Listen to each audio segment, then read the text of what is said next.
to an all-new Lay It Omni. Allow me to lay it on you. What's up guys, welcome to the first Lay It Omni of 2019. I mentioned the other day on Twitter, which you should be following if you haven't already, that I basically had a major eureka moment with this series. Essentially, I've attempted to keep Lay It Omni subjects to just basically one per video. I'd wait for something juicy or big to happen, and I'd opt out for the smaller subjects because I didn't want to waste your time with the 2 or 3 minute video over something smaller. However, my dumbass just realized I could put multiple topics into one video regardless of the subject. Common sense, right? Yeah, I kind of lack that sometimes. But that's what we're doing with this video. Today, we're talking about a few Smash Ultimate topics. Top Smash players being dropped from their teams, Gen 6 rule set and why people hate it, and Smash Ultimate tier list and why they've become so popular and why they're kind of whack at the same time. Right before we begin though, I'd like to say that this video is sponsored by Amino. If you didn't know, Amino is an app that houses millions of different communities, including anime, food, movies, gaming, you name it. Amino allows you to join these communities where you can then see posts from its users, and I'd highly recommend you check the Smash Amino community in particular. There you can find Smash related fan art, discussions, tech skill, news, memes, man, pretty much anything. If you already have it or you're curious, you can find me under my usual Omni screen name, so yeah, come through and say hi. As a matter of fact, let's have a little bit of fun. Once you guys join, hit up my chat and send me a topic for a video that you would like to see for a future Lay It Omni. I'll be scanning through these within the next week and I'll pick some of the best topics and add it for the future video. You'll be supporting Amino and you'll be supporting me. I've shared this app in the past before and I like what the guys at Amino are doing, so yeah, click the link in the description to check it out. Now let's get back into the Smash Ultimate drama news, whatever you want to call it. First from the list, we have teams dropping top players in Smash from their roster. Recently, MVD, S2J, and Wizrobe, top players in both Smash Ultimate and Melee, were dropped from their sponsors. Probably the most shocking of the two was both MVD and S2J, since them being let go happened immediately after they both won major tournaments in their respective games. That's like getting first place in a 100-yard dash and showing your parents the first place ribbon and your dad responds, "You're adopted, nobody likes you." It seems backwards, but obviously the timing was probably coincidental, and letting go these respective players has been in the process behind the scenes for a few weeks, if not months for now. S2J's prior team Tempo Storm announced on January 3rd, 2019, Tempo Storm has parted ways with Super Smash Bros. Melee player Johnny Kim, aka S2J. Since joining the franchise back in mid-2016, he started with a bang by getting top 6 at EVO 2016 and securing first place at Revelation 2016. More recently, he saw success during the roast of Hugo Gonzalez and Don't Park on the Grass 2018, both times placing first. We thank S2J for our time together and we wish him the best of luck with future endeavors. S2J didn't say much about it except that he was thankful for the opportunity. Again, if you weren't aware, S2J is a top 10 player in Melee and probably one of the best Falcons in the entire world. He's nothing to scoff at. This guy is a legend. So yeah, it kind of sucks to see a top ranking team like Tempo Storm drop him. Another team, Panda Global, actually let go 3 players from their squad, one of which being MVD, one being another Melee player aka Wobbles, and an FGC player named Ray Ray. I actually made a video talking about it. I didn't really watch into it, but I'll just show you the tweet, and yeah, that sucks. Them's the breaks. MVD responded with on Twitter, "Today marks the end of my tenure with Panda Global. This may come as a shocker to a lot of you and will probably make you sad, as it does to me as well. With Smash Ultimate bringing so many eyes and attention to our community as a whole, I see this as a minor bump in the road." And that's the recap. That's all you really need to know before I explain to you guys why this is all happening. And again, timing on everything has been so weird because my last Lay It Omni, titled The Future of Competitive Smash Ultimate, talked about this exact instance where players are now basically being forced to not only be the best, but also create content. Unless you're like top 3 in your respective game, you basically can't get away with just being a great player and winning competitions anymore. You also have to maintain a Twitch or a YouTube account or social media or all 3 at once because teams want people who are well-rounded and provide the most amount of marketability. Sure, it's great you're amazing at the game, but how far is your reach? How consistent is it? How often is it? What are your impressions? Daily? Weekly? Monthly? Teams feed on statistics and numbers, and at the end of the day, any player at any given time represents a number. And if your number isn't high enough, well, your number is up. It's sad to see these guys being dropped. I especially think it sucks seeing MVD, ESAM, Panda team break up a little bit. But speaking of ESAM, he's still with Panda, and that's more than likely because he's created an image for himself as being the #1 Pikachu, top player, just hit 100,000 subscribers on YouTube. He's balancing the two, and thus his number is higher. And yeah, just for comparison. Not to say that that one is better than the other, but clearly, in Panda's eyes and most teams, one is more valuable than the other. So yeah, if you're a top player or anybody who just wants to be picked up by an esports team, take into consideration just how much work goes into it and what you'd have to do that. Anyway, let's jump into the next subject, shall we? Let's quickly talk about the Genesis 6 rule set and basically why people hate it. I actually wasn't going to talk about this because, to be frank, big tournaments coming out with rule sets is always a clusterfuck. Always, especially in the beginning. And I really don't care too much for it.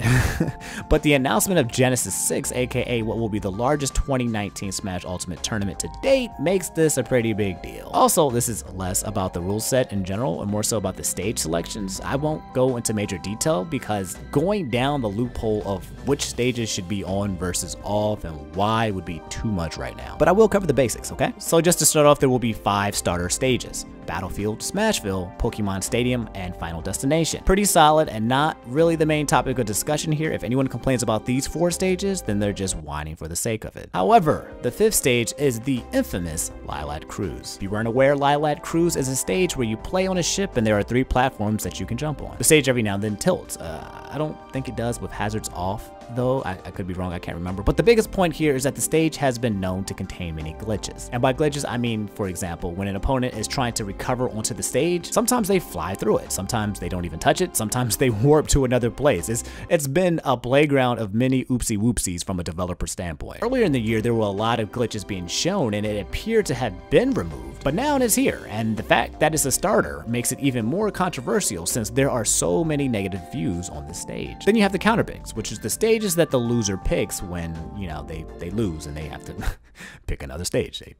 They pick it. I believe most of these are fine, but the ones that stand out the most are Castle Siege and Kalos Pokemon League. Castle Siege is like, it's a really tiny stage that basically goes down on a hill. It's kind of uncomfortable to play on that stage when you've been playing on all the other stages for so long. And there's actually a part of the stage on the right-hand side where the camera will block the entire screen with a part of the castle that's, I don't know, sitting in the foreground or whatever. Call it a temporary blind spot for both players. I can see this happening several times during a match, but yeah, I think it's not appropriate to put this stage on the counterpick list until at least the issue gets resolved. I mean, like, nobody wants to lose a stock because somebody put their hand in front of their face for a few seconds and they couldn't pinpoint what was happening. And with Kalos Pokemon League, not as much of a big deal, I don't think. I love the layout personally, but there have been some instances of characters who warp when they recover, basically teleporting to places they shouldn't be, similar to Lilac Cruise. I will say this, when it comes to stages, I'm more of a conservative guy. I know Japan's rule set right now is only like 3 stages. I think the way that it works is that you play on a flat stage first, then a battlefield stage next, and then I forget what's on the 3rd, but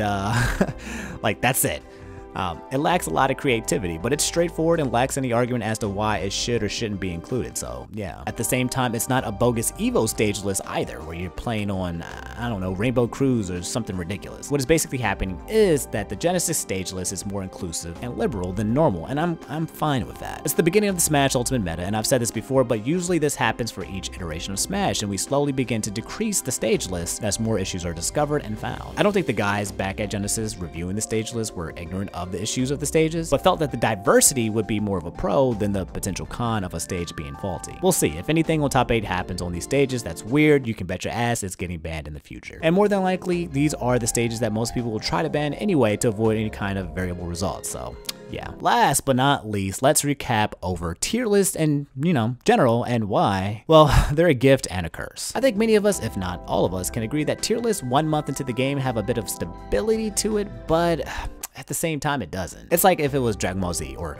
Dragon Ball Super, whatever you want to call it, and there was going to be this big tournament power fight, right? But before that, a few of the fighters, you know, they were sparring against each other in smaller events, and, you know, they're new to the scene, so no one has tapped into their full potential, and then we start ranking said untapped characters based on these small events that aren't as monumental. It's like living in Australia in the year 1500 and trying to measure the size of the entire planet without ever having stepped off the continent. We all know it's going to shift. We all know it's going to change. Someone's going to tap into a character's meta and jump from the bottom tier to the top tier, from the worst character to a potential best character. A top player might switch off a top tier character, making them much less represented, and then we call them overrated. One tournament weekend is enough for people to just start throwing darts and moving characters up and down, and that's kind of what becomes whack because it makes the tier list feel so fluid. We're just taking shots in the dark without actually having enough knowledge and time to establish the results that we suggest are in place. But at the same time, you people love it. You you watching right now, people love seeing tier lists. It doesn't matter how good or bad or how accurate or how inaccurate it is, you guys will eat it up. If I make my own version of the Smash Ultimate tier list right now, you guys would love it. It'd probably get like 200,000 plus views or something crazy. And it's because I think people just enjoy hearing what players and personalities have to say about, well, the current state of the game. In the end, it doesn't have to be accurate or correct. It's just a point of view with or without the lack of knowledge or data. It's something to talk about and argue about and analyze, and something that can be done on a consistent basis. So yeah, we need to fight and talk about something. When there's nothing like actually happening, then we need to battle about the list. It's an enigma. It's here to stay, and it's here to stay forever. Anyway, that's all I have for this episode of Lay It Omni. You've just been laid. Let me know what you guys think in the comments below about everything that's happened, all right? We've gone over a lot, so I won't extend the outro or summarize, but I will say follow me on Twitter, because every now and then, I'd say more frequently than not, I ask you guys to let me know what needs to be laid. What does Daddy Omni need to discuss? What's the most important things for you? Speaking of which, a highly requested video was my top 5 to 10 games for 2018, and I think I like that topic. It's not Smash Ultimate, and it'll be refreshing, so if you guys want to see that, let me know too. Do me a favor, leave a like if you made it this far and enjoyed the video. Subscribe if you haven't already. This is Omni signing out. Just a heads up, don't feel too pressured for not following your New Year's resolutions, okay? You're gonna fuck up if you haven't already. Just don't quit altogether, okay? You don't have to have a perfect attendance, all right? We're all human. Just get back on that horse and keep at whatever it is you're trying to do, all right? I'll see you guys on the next episode. I love you guys. Have an awesome day.